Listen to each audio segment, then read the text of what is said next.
And I'll introduce right now County Attorney Jeff Gray.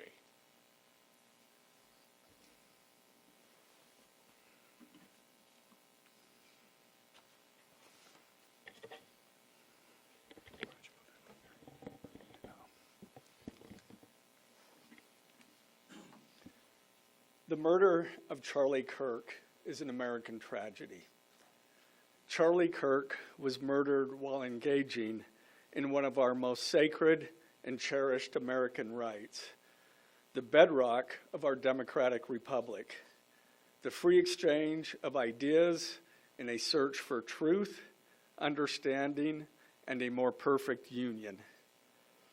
It is also an offense against the state and to the peace and enjoyment of the people of Utah and of all those who visit here. But Charlie Kirk's murder also strikes a more personal and intimate chord. Charlie Kirk was first and foremost a husband and a father to two beautiful young children. He was a son, he was a brother, and a friend. Like all murders, the senseless and needless taking of Charlie Kirk's life has shattered the lives of those he loved and those who loved him. To Charlie's wife, Erica, his two young children, his parents, his family, and his friends, I express my sincere condolences and offer my heartfelt prayers on your behalf. I also want to express my concern for everyone who was at Charlie's Turning Point USA event at the Utah Valley University, and all who have been impacted by this tragedy. As county attorney, I am charged with bringing justice to those who offend our laws. I am charged with bringing justice for those who are harmed. I am charged with bringing justice for Charlie Kirk. I am committed to these aims. I take this responsibility seriously. Today, after reviewing the evidence that law enforcement has collected thus far, I am filing a criminal information charging Tyler James Robinson, age 22, with the following crimes. Count 1, aggravated murder, a capital offense, for intentionally or knowingly causing the death of Charlie Kirk under circumstances that created a great risk of death to others. Count 2, felony discharge of a firearm causing serious bodily injury, a first-degree felony. The state is further alleging aggravating factors on counts 1 and 2 because the defendant is believed to have targeted Charlie Kirk based on Charlie Kirk's political expression and did so knowing that children were present and would witness the homicide. The state is also charging defendant with count 3, obstruction of justice, a second-degree felony for moving and concealing the rifle used in the shooting. Count 4, obstruction of justice, a second-degree felony for disposing the clothing he wore during the shooting. Count 5, witness tampering, a third-degree felony for directing his roommate to delete his incriminating texts.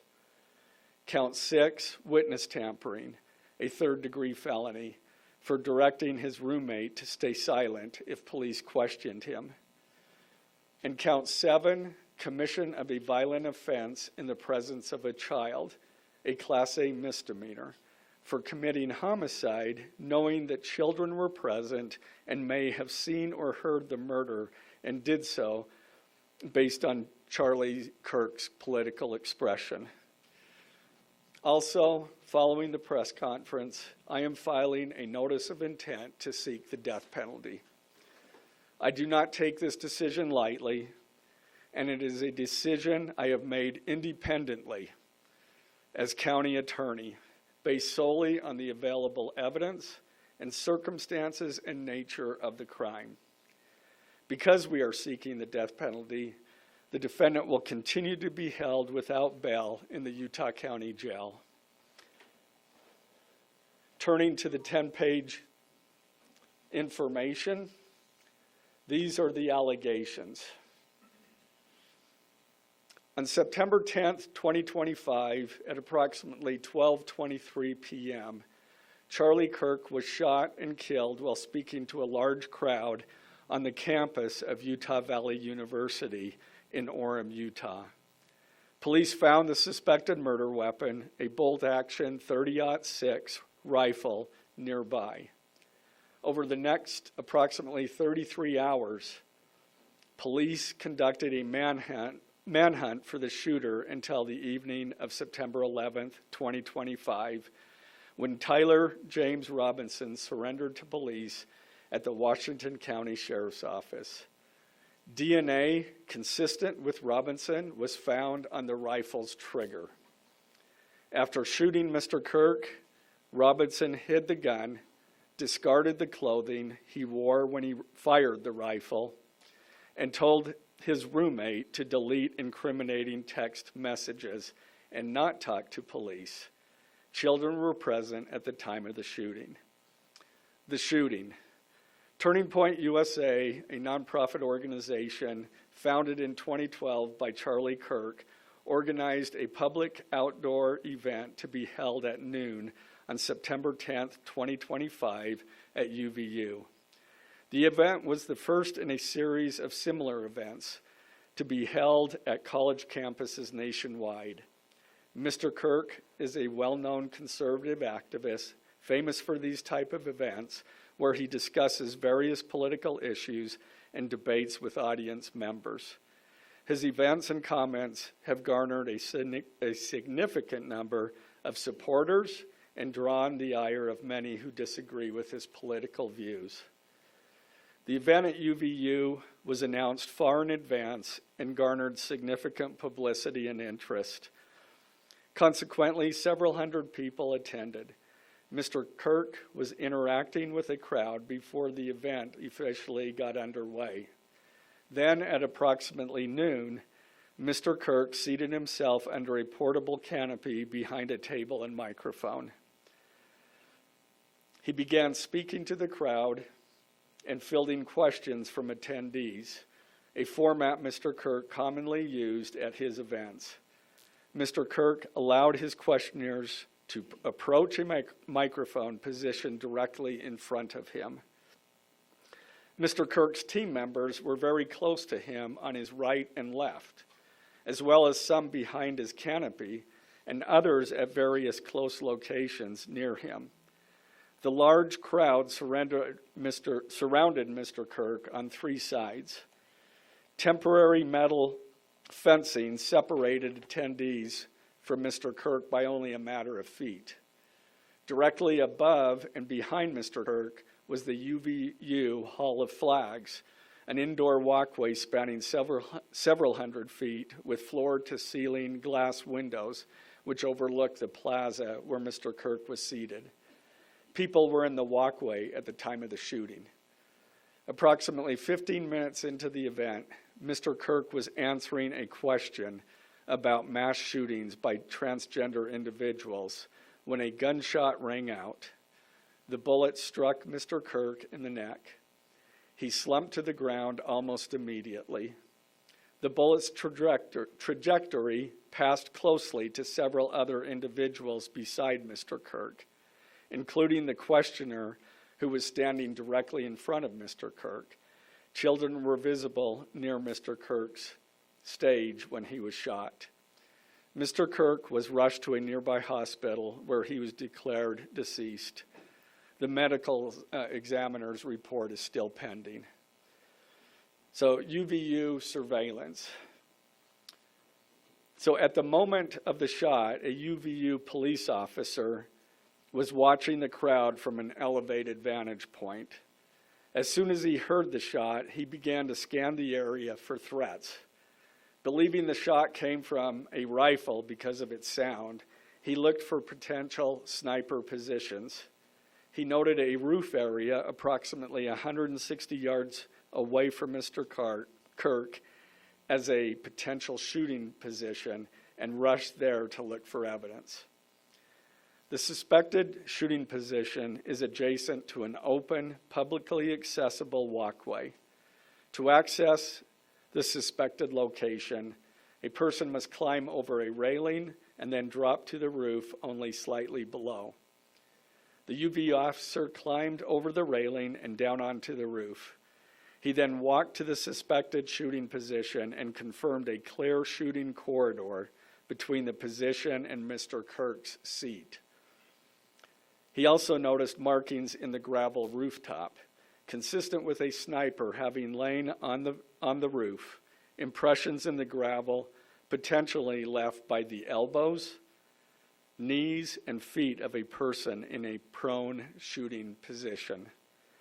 Police reviewed surveillance from the camera covering the roof and discovered that it recorded an individual dressed in dark clothing cross the railing from the public walkway and drop onto the roof at approximately 12:15 p.m. Although the individual moved out of the camera's view for a short time, the camera again captured the individual running across the roof and then low crawling to the area the UBU officer recognized as where the suspected sniper had dropped into a prone shooting position. After a short time, which matches the known time of the shot, the individual arose and ran across the roof to the northeast. This discovery led to an intensive review of UBU surveillance recordings to attempt to track and identify the suspect. Surveillance revealed the following. At approximately 11:51 a.m., the suspect entered campus from the north. He is seen wearing a black shirt with an American flag in the center, a dark baseball cap, and large sunglasses. Throughout the surveillance, the suspect keeps his head down and rarely raises his head enough to get a clear image of his face. As he proceeds across the campus, he is seen walking with an unusual gait. The suspect walks with very little bending in his right leg, consistent with a rifle being hidden in his pants. This unusual gait continues until the suspect is seen crossing the railway off the open walkway and onto the roof, where he leaves the camera's view. A camera later captures the suspect as he runs across the roof to the suspected shooting position. Immediately after the shot was fired, a camera captures the suspect running across the roof carrying an item whose shape is consistent with a rifle.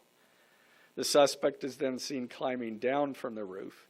He appears to drop the item he was carrying as he hits the ground in a controlled fall. He then picks up the item and runs toward the northeast end of campus. Expanded crime scene investigation. Law enforcement officers followed the suspect's escape path to the northeast end of campus, where they believe the suspect left campus and entered a wooded area. In that wooded area, investigators found a bolt-action rifle wrapped in a towel.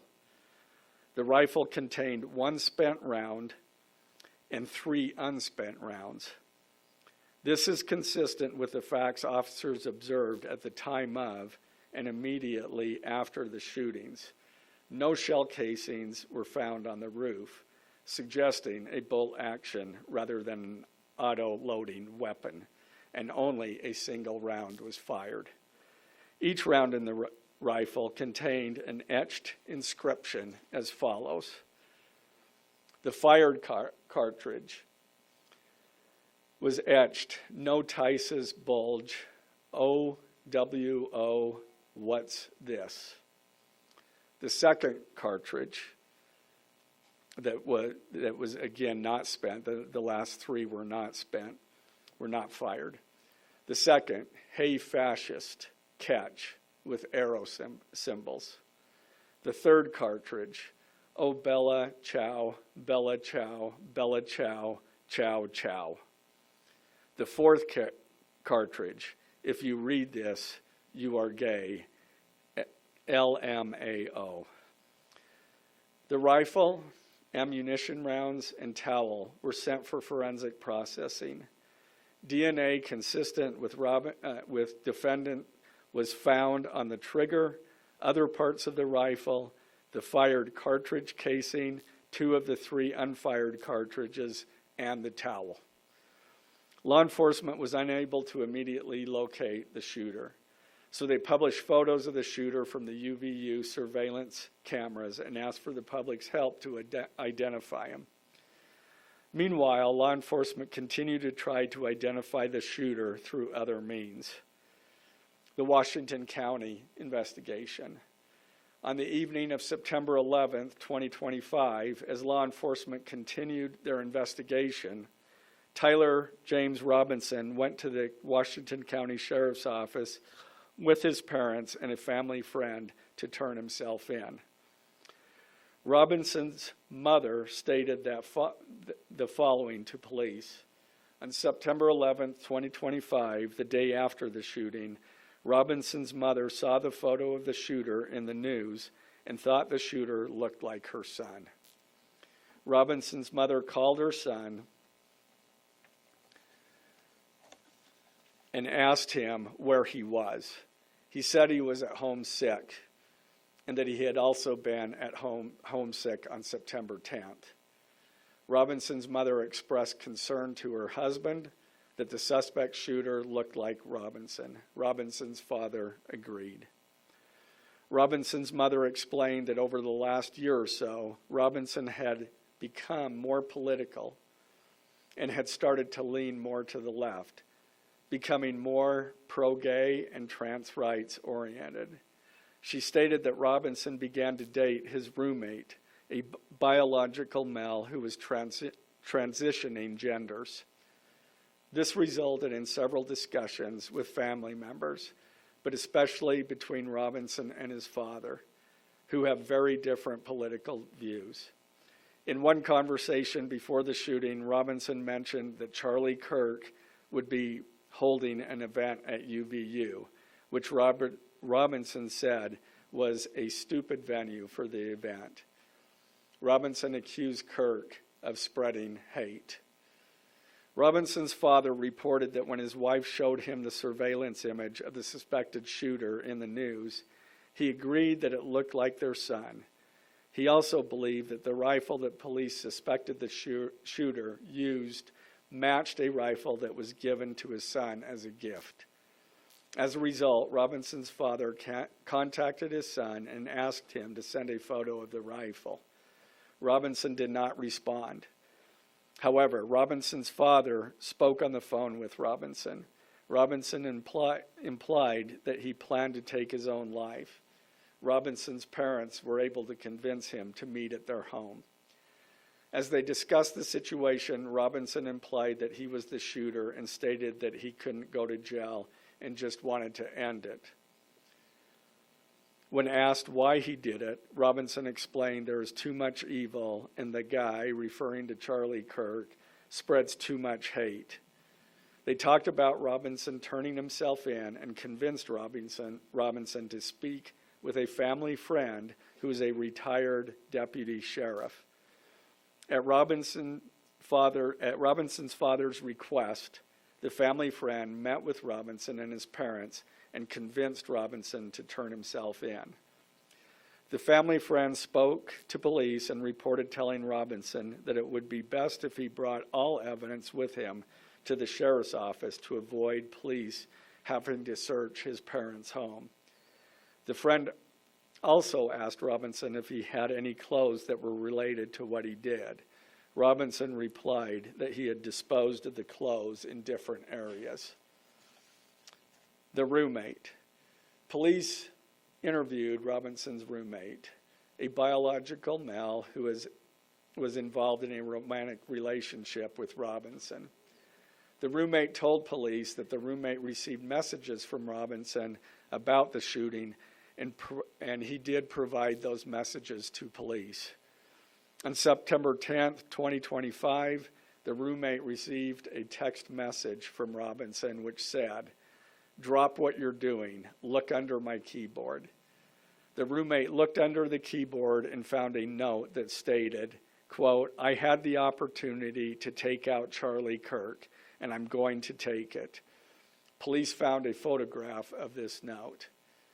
The following text exchange, then took place. After reading the note, the roommate responded, "What? You're joking, right?" Robinson, "I am still okay, my love, but am stuck in Orem for a little while longer yet. Shouldn't be long until I can come home, but I gotta grab my rifle still.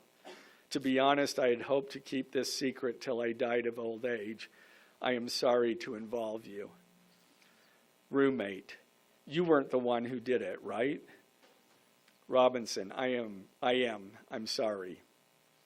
Roommate, "I thought they caught the person." Robinson, "No, they grabbed some crazy old dude, then interrogated someone in similar clothing. I had planned to grab my rifle from my drop point shortly after, but most of that side of town got locked down. It's quiet, almost enough to get out, but there's one vehicle lingering." Roommate, "Why?" Robinson, "Why did I do it?" Roommate, "Yeah." Robinson, "I had enough of his hatred. Some hate can't be negotiated out. If I am able to grab my rifle unseen, I will have left no evidence. Going to attempt to retrieve it again. Hopefully they have moved on.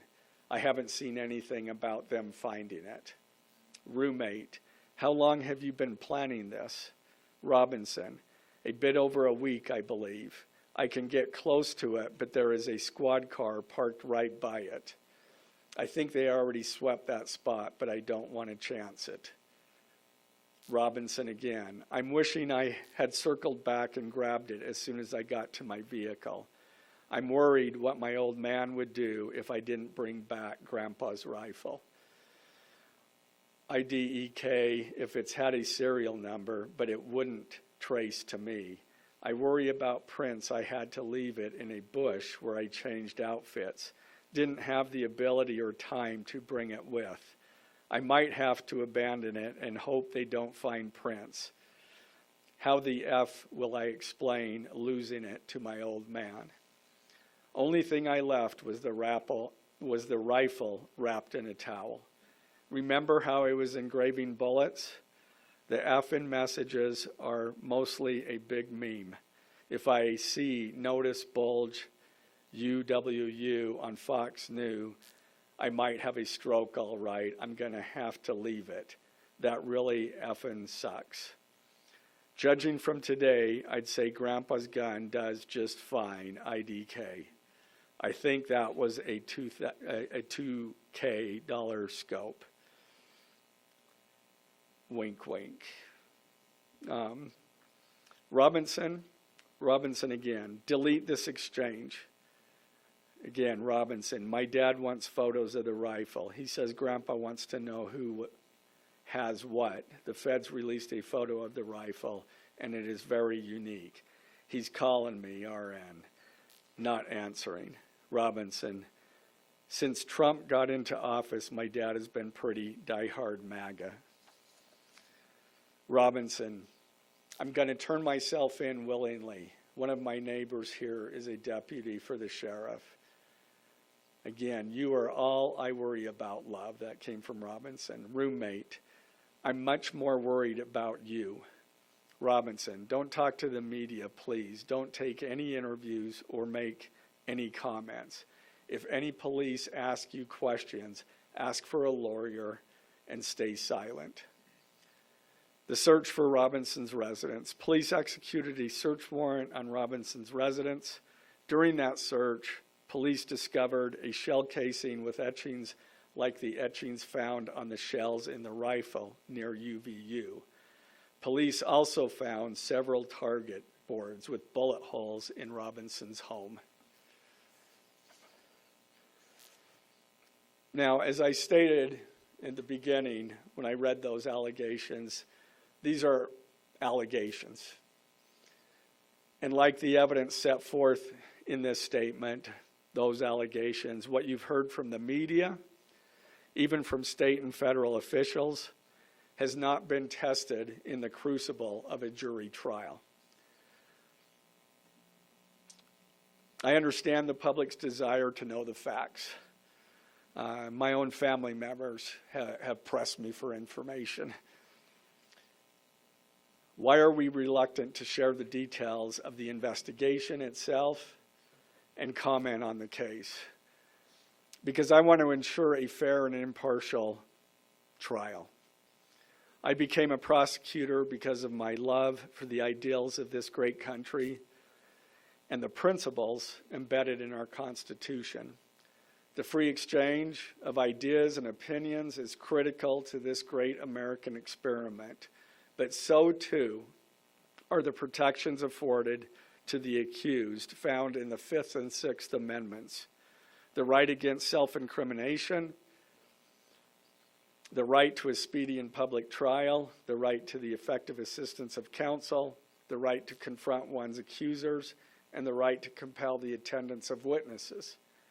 And perhaps most importantly, under our Constitution, the accused is presumed innocent until we, the state, prove to an impartial jury of defendant's peers his guilt beyond a reasonable doubt.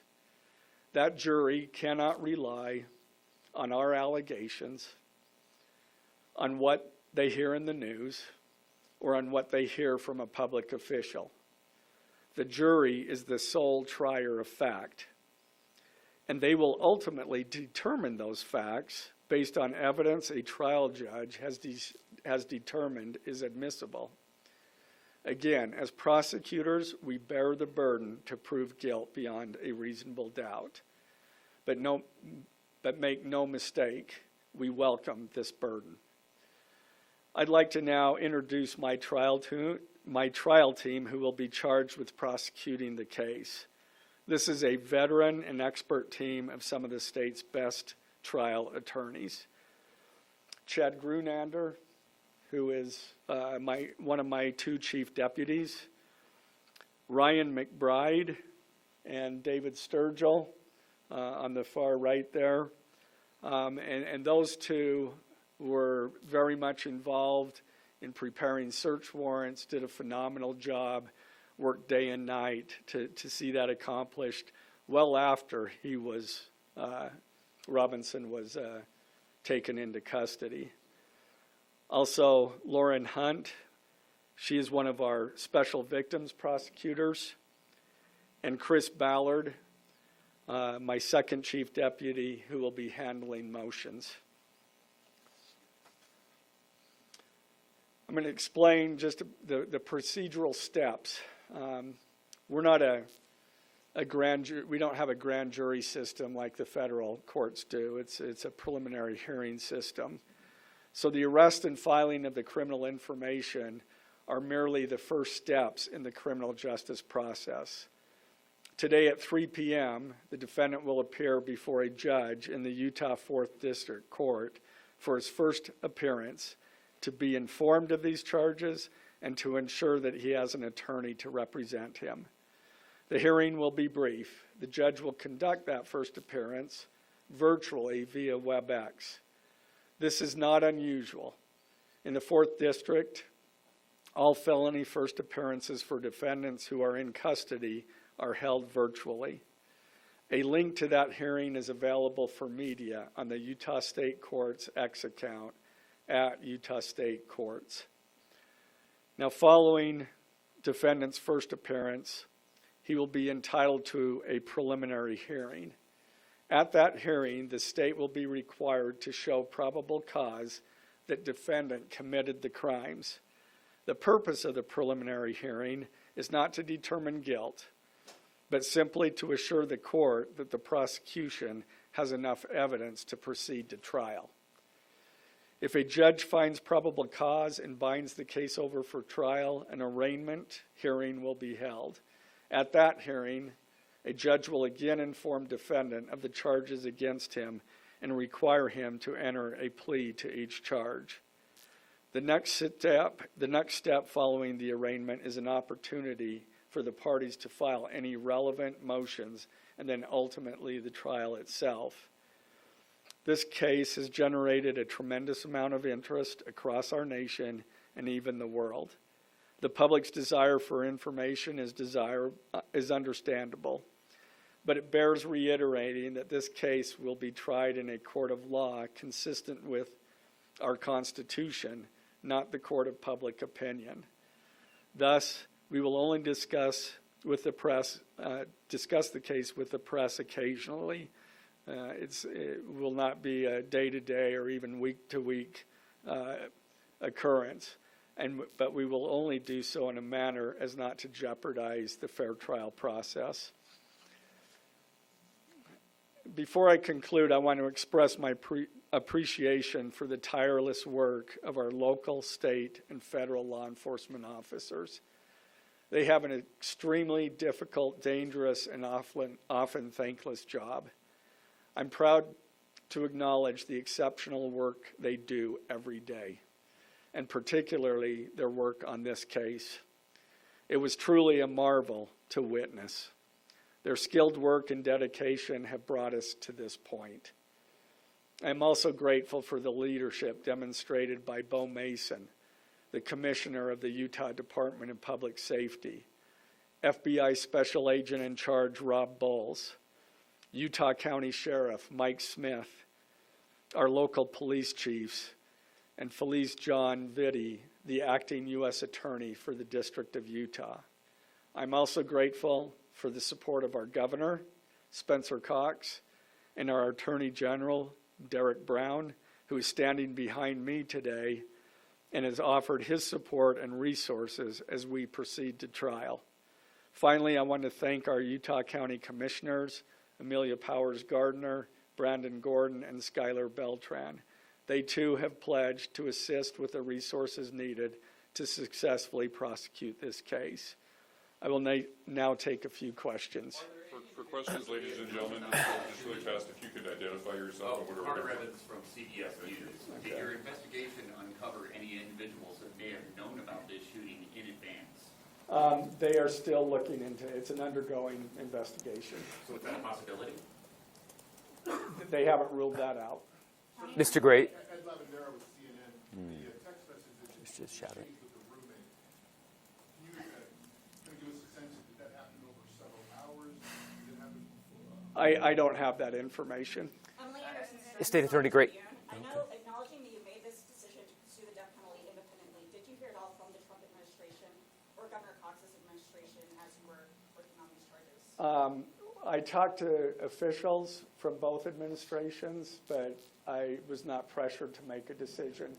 I understood their feelings on it because it was in the news, but we didn't really discuss that. Mr. Gray, the FBI director, sir. Any indication that transgender issues played a role in the motivations for this shooting? I'm going to stick to what I just stated in my public, in our information. I think that is pretty much set forth there. Mr. Gray, Ben Winslow, Fox 13 News. Just asking, are you planning to file additional charges against anyone else in connection?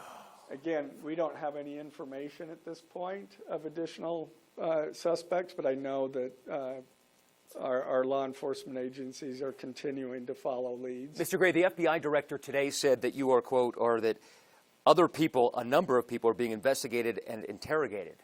So it seems that there are people who might be up for possible charges. Do you believe that the suspect was a lone wolf, or could this be part of a I group? can't comment on that. I'm not aware of all their investigation. I just know that these agencies are continuing to investigate this case and follow all leads. BBC News would like to know, how does this possibly interface with any federal charges? That's up to the feds.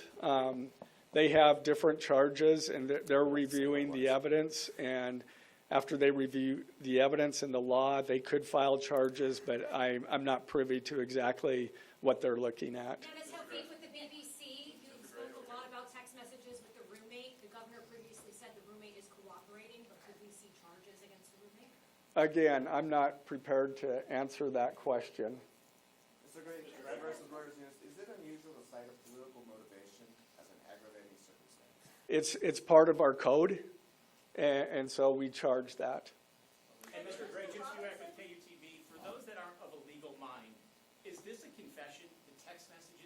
that legally a confession?